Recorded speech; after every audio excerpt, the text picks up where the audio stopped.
All right, Schneitz. Yeah, you're a real player, man. I'm sorry for saying that. I get it. But we got another real player here, and Alex Tuch of the Buffalo Sabres. Welcome. Hey, your second appearance here on Players Only. Thanks for coming by. This is a big time of year. Our very own Catherine Tappan just mentioned it's her favorite time of year, Bean Pot. Bean Pot Week coming up here. You guys both have experience with that. Can we talk about yours? Yeah. Well, my first one didn't go so good. We ended up losing, I think, in the first round there. But my second one went very well. We ended up beating BU in the finals, 1-0 in overtime. And you scored a pretty big goal in that one. I was the overtime winner, right? We got that clip, I think. You take us through that? We don't have it yet. We'll bring it up. We don't have it handy right now. All right. Well, yeah, it was just, I don't even know how late in the first overtime. I think it was still pretty early, but came across the blue line and had my good buddy Zach Sanford, my line mate there, driving the back post, and I just thought I'd throw it on net, hoping for a rebound, and I ended up getting a little lucky and going post in. Alex, I got to ask you, I mean, you're not technically from Boston, but you went to BC. How do you explain the Bean Pot to people who aren't from Boston or don't know what it is? Because it is pretty intense. It's a big deal in Boston, but a lot of people outside the city don't really understand the impact of it. So what was it like for you to get to Boston and play in that tournament for the first time? Yeah, I mean, I'd only heard about it, honestly, from my buddies that are from Boston, or just when I committed, I heard all about the Bean Pot and everything, and you really just got to experience it. I mean, everyone knows how passionate, just sports fans in Boston are, whether it's the Patriots, Celtics, Bruins, obviously, but they really care about their college athletics too. And the Bean Pot is just, it's just a whole nother bragging rights for the whole year. So you have the Bean Pot. It's sitting in your locker room until the next Bean Pot happens, and it's really cool. And the party afterwards pretty fun too. The whole campus is buzzing, so it's a lot of fun when you win it. Here's the OT winner. We got it ready now. And that moment you just described, I mean, it had to have felt incredible. I mean, and really, would I be putting words in your mouth if I said that at that time that was the biggest goal you've ever scored? Yeah, I'd say it's probably up there. I mean, that was, probably the biggest one I scored. Wow. That's a good one to get. I never got one. I never got a Bean Pot in my 3 years, so that makes me happy. We watched that stuff, though. We were in the league, and, ex-BC guys were always checking in to see how you're doing. So. I mean, the ex-BC guys, we got him and Brian Boyle here. Anytime one of you BC guys does anything in the league, they can let this out on set here. All right, so it interrupts our show all the time, but I love it. But, hey, we got to answer this, though. Your brother Luke, he went to BU. I'm still learning all this. How did that happen? Yeah, how could you let that happen? Oh, you might have to bring Jerry on for that one. No, I'm just kidding. Honestly, it was they had a lot of there's a good picture of Luke.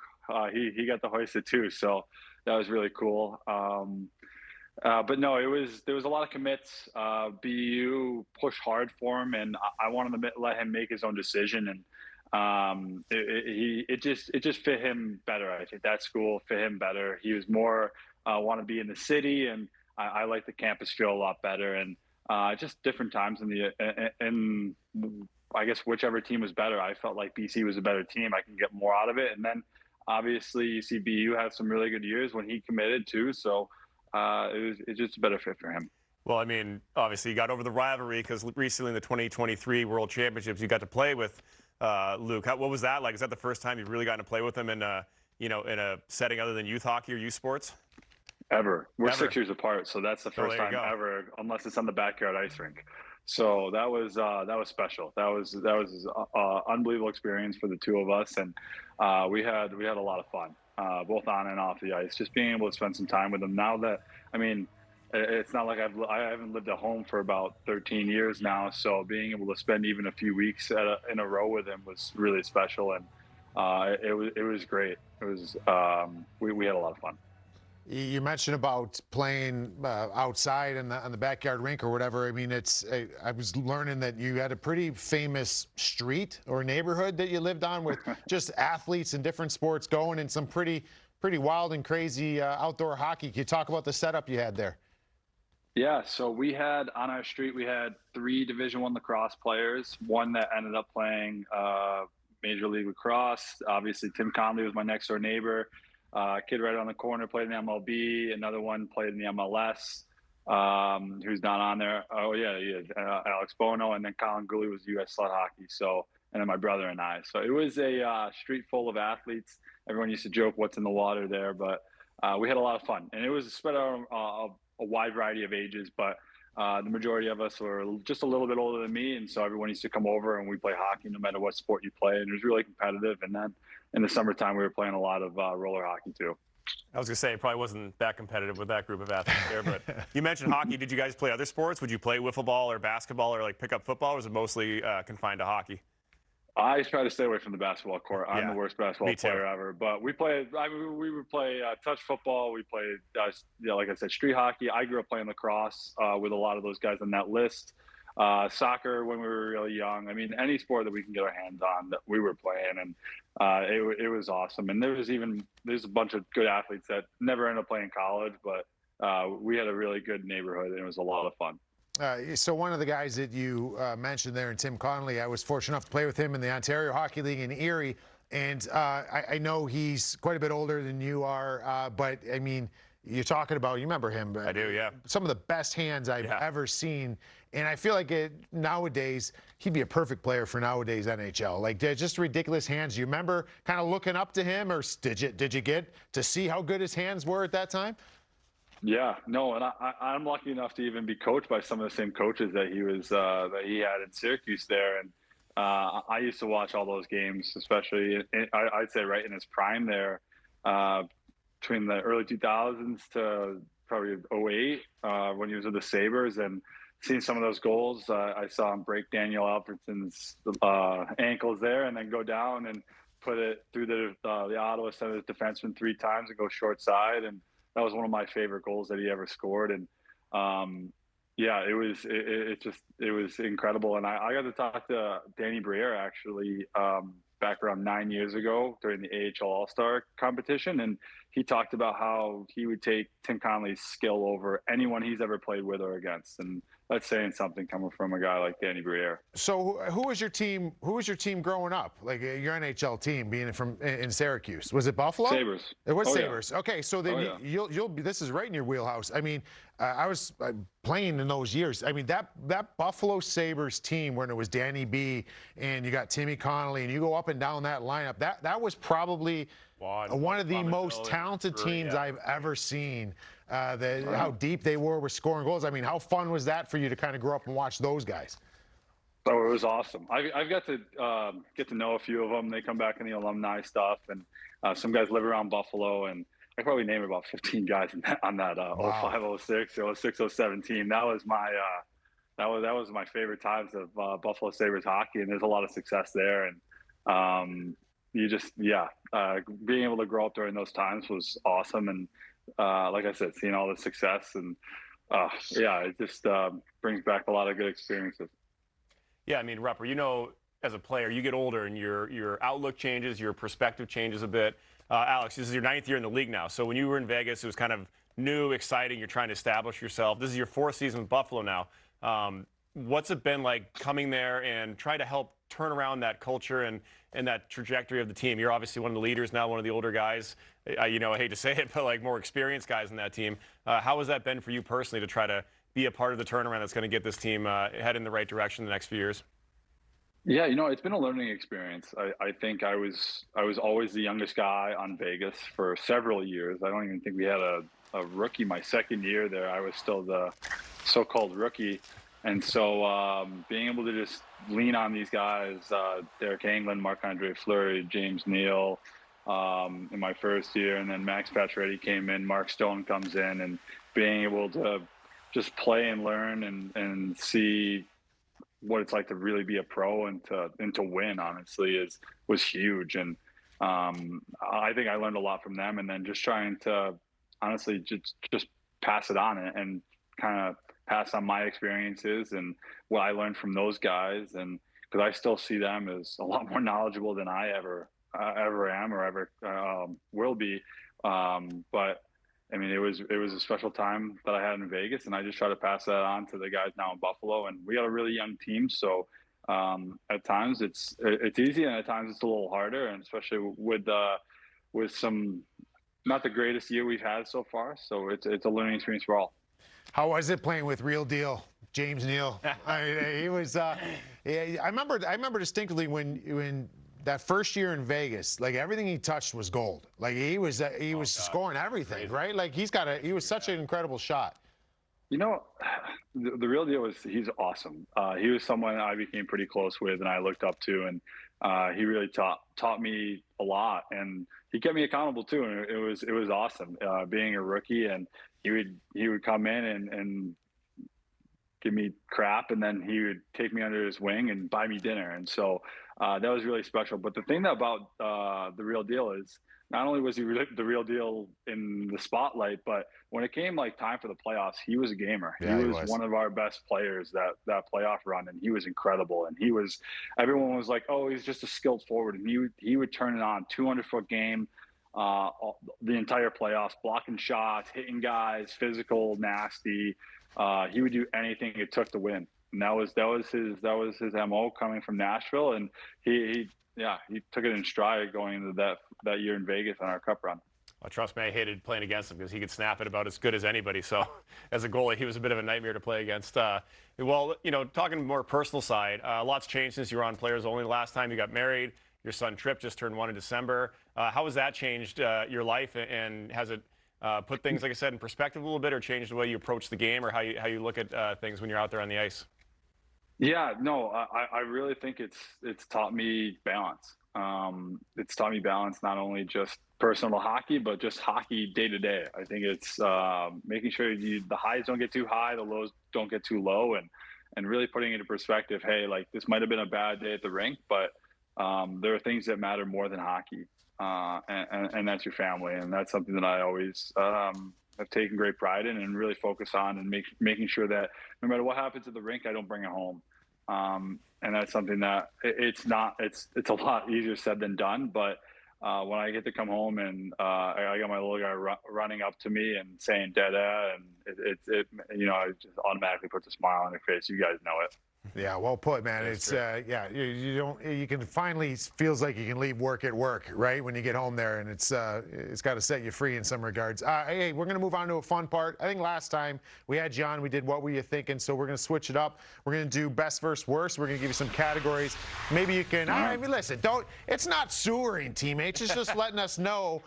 Maybe certain things that they don't thrive in. So the first one, I want to know who's the best locker mate, right? Like the best guy sitting next to you in the room. And it may be the worst. Like, who's the messiest that you've had in your career? In my career. Okay, so the worst is JJ Peterka. I've been sitting next to him for 3 years now. Oh, it's just all the time, sticks and bottles and all this stuff is just pushing over. I almost have to put a line of tape between our two stalls, or like a barrier with those COVID barriers maybe. But no, and then honestly, this year I've had Ryan McLeod next to me on the other side of me. He's awesome. He's always good for a laugh. He's always good to just have that big toothless smile. And hey, you know what? He keeps his stuff in his stall. It's great. We have great chemistry with stallmates. But JJ, I hope he sees this. He kills me. No, hey, listen, man. So I also added one in there. I had a guy. Probably the worst one for me was guys. I won't say his name because it's kind of. But he had his spitters, right? No bottles, just cups, and it's just sitting there all the time. They'd spill. I'm like, dude, stop. Guys, like messy stalls. Just stop. Clean it up. And I'm kind of like I'm a little germaphobic-ish in some regards. The best one I had, Ryan Callahan. I remember this one. Alex, you like this one. I was late. I was really late, actually. I was playing for the Rangers. John Tortorella is the coach. I'm stuck in traffic getting MSG. The team meeting starts. I come into the rink. The team meeting's going on. I'm just sitting there in the change room like, I ain't going to go walking in this room when Torts is doing the pregame. And so I stayed in there, and all of a sudden the meeting breaks. I go in the room, and Ryan Callahan's like, Rupper, where were you, dude? I'm like, I was late. He goes, oh, don't worry about it. I took your pants down, laid them down. I laid your shin pads on the ground. I got your stick, put it in your stall. He set it all up to trick Torts like I was there. So best one. I got to give a shout out to Ryan Callahan. That's a good one. Yeah. Mine was Yannick Hansen. Awesome. He was terrible. He was always in Vancouver just Messy? no, more just a pain in the butt. Like, oh, your tape's an inch into my side, get it out of here. Like, just give me crap all the time. I was like, dude, just leave me alone. I got more things to worry about when I'm backing up in this. All right, next one. Best and worst practice player. Is there like a guy who's like a drill buster, a guy who is a gamer, like in practice they're not too good, or are there guys who are practice all-stars? Oh, I don't know if I can say this, guys. Like, come on, you're killing me here. I'll call him out. I love him, and he's an unbelievable player too. But something just about practices is Owen Power. He's just sometimes has some tough practices. And he's just like. He's not a guy. It's not like he doesn't go out or anything. It's not like that kind of guy, not in any way at all. And he's so dialed in with his regimen and everything. But sometimes those practices are just like it gets away from him. And you see how unbelievably talented he is in a game and how smart he is in a game and stuff. But sometimes these practices, he can mess up a drill here or there. It's kind of funny. I love that, though. Hey, it's not wrong with that. As long as you show up for the game time, right? So that's all that matters. Practice, Rupper. Yeah, the right, exactly. The one I want to ask about is the hockey style, and we mentioned Tim Connolly already. Some of the best hockey style. He was one of the guys when they used to have the Fedorov Nike skates, the white ones. They sent him to him, and he wore them for a stretch there. And he's like the player that could wear them. Yeah. So who's got the best hockey style? The way that whether their tongues down, the way that their jerseys are kind of laden. What's your call on that one? Oh man, that is. I don't really pay attention to too many guys. Like all these guys can talk about the guy's stick, the way they tape it, the color of the tape. I'm just like, I know if they're a righty or a lefty. That's about all I know. But in our locker room, who's got good style? I'll go Bowen Byram. He's got some good style, I think. He really got he's got good He's got great hair. He's got great hair. Yeah, so good hair. Good hair. Good hair is half the battle. Helps. Oh yeah. Hence, I didn't have good hockey style. Yeah, I know. I don't know. The worst. I mean, I got to be up there. I don't really care that much about. I'm more of a comfort over style type of guy. But yeah, I don't know. I don't know if we have anyone that's that terrible. You know what used to drive me nuts? Nuts is the guys who didn't use like. I very rarely would see it, but guys who use zero tape on their shinners. None, like, yeah. How are you not wearing tape? Like, it made me uncomfortable seeing you not having tape on your shin pads. That's true. Yeah. I don't know what that's like, but I could definitely see that. Yeah. Well, let me see. I always like this question because I want to see what guys think, but what's the best and worst NHL city for dinner? Best and worst? Oh. You know what? Okay, so Ottawa's the worst because we're so far out of the city. It's really tough to like – you're like 30 minutes, 20 minutes outside the city, and half the time I feel like we're playing it back-to-back. So I really haven't had that many opportunities to go out in Ottawa. So that's true. I never really I have to say, yeah, it's really tough. I mean, I used to love actually skating up on the canal as a kid and getting the beaver tails, but that's not really dinner, so I can't really it's a beautiful city. So it's not a knock. I just haven't had the experiences, honestly, with Ottawa. And the best, I mean, Vegas. I gotta give it to Vegas. I mean, they have it's the best food in the world. That's something that my wife and I always talk about. We love it out here in Buffalo, and we love the food. And the pizza and wings you can't beat. But the variety in Vegas with the food was incredible. Yeah, so you mentioned in Buffalo there, and I know it's always the famous Anchor Bar there, but it doesn't stop there. There's a lot of great wing spots. Oh, yeah. If you There's some good Italian, too. Really good Italian. Yeah, so you give a shout-out. You got a favorite wing spot and a favorite Italian spot? Oh, all right. I go Bar-Bill North because it's close to my house. It's Bar-Bill, like the original is down south, but the Bar-Bill North is closer to my house. Love it there. And then for the wings. And then we go to Giancarlo's a lot, which is like an Italian steakhouse. Well, our teammates love it there. So that's how close they're by my way, too. So that's nice to go out every once in a while.